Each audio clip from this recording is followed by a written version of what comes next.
তো hello dear student, কেমন আছো? আই হোপ প্রত্যেকে শুধু ভালো নয়, ভীষণ ভালো আছো। স্ক্রিনের উপর একটা প্রশ্ন দেখা যাচ্ছে, তাই না? প্রশ্নটা কি বলা হয়েছে প্রথমে আমরা ধ্যান দিয়ে পড়ে নিই।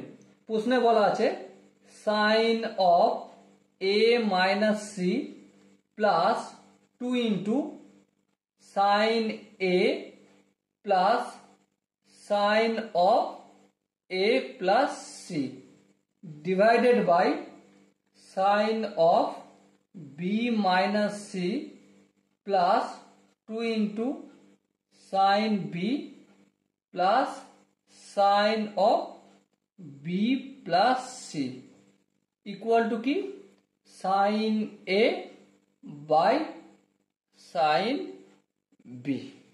এটা প্রমাণ করতে হবে। তো চলো প্রমাণ নয় করা যাবে। প্রথমে দেখো আমরা একটা কাজ করি, সাজিয়ে নিই ভালো করে। 2 sin এটাকে আমি সামনে লিখে দিই, 2 sin a। তারপর দেখো sin a মাইনাস সি আর এখানে sin a প্লাস সি। এই a মাইনাস সিটাকে আমি সি ধরছি আর a প্লাস সিটাকে আমি ডি ধরছি।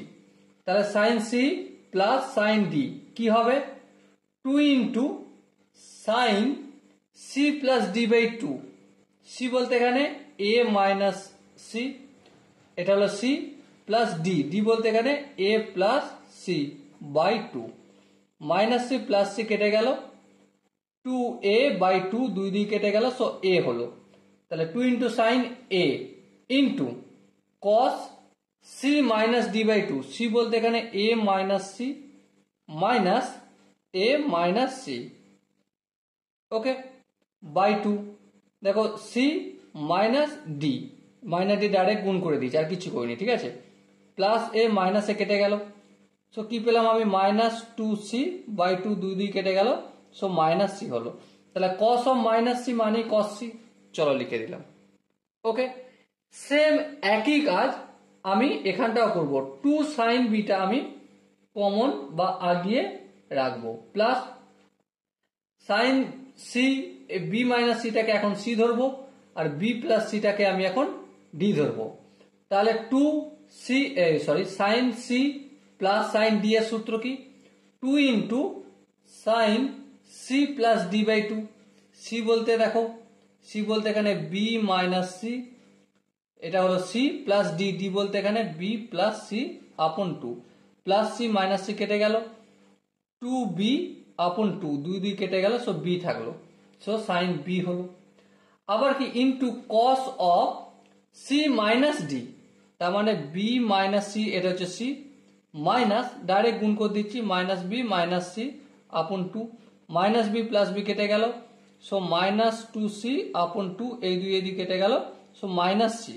তাহলে কস অফ মাইনাস সি মানে কস সি, ওকে। এর পরের স্টেপে ধ্যান যদি দাও, এখানেও 2 সাইন এ, এখানেও 2 সাইন এ, তাহলে 2 সাইন এ কে কমন নাও, কি পড়ে থাকবে এখানে 1 আর এখানে প্লাস কস সি। নিচে দেখো এখানেও 2 সাইন বি, এখানেও 2 সাইন বি, তাহলে 2 সাইন বি কমন নাও, নিচে কি পড়ে থাকবে 1 আর এখানে কি পড়ে থাকবে কস সি। দেখো 1 প্লাস কস সি উপরে আছে নিচেও আছে, ক্যান্সেল আউট হলো, এই দুই কেটে গেল, সো কি রয়ে গেল? Sine of A by sine of B. আর এটাই রয়েছে আমাদের রাইট হ্যান্ড সাইডে প্রমাণ করার জন্য, okay. Sorry student, I hope তোমরা প্রত্যেকে এই কোশ্চেনের কনসেপ্টটা বুঝতে পেরেছো। যদি কোনো জায়গায় বুঝতে অসুবিধা হয় তো অবশ্যই কমেন্টে জানাবে। আর দেখা হচ্ছে নেক্সট সেশনে, ততক্ষণ পর্যন্ত ভালো থেকো, সুস্থ থেকো এবং জয় হিন্দ।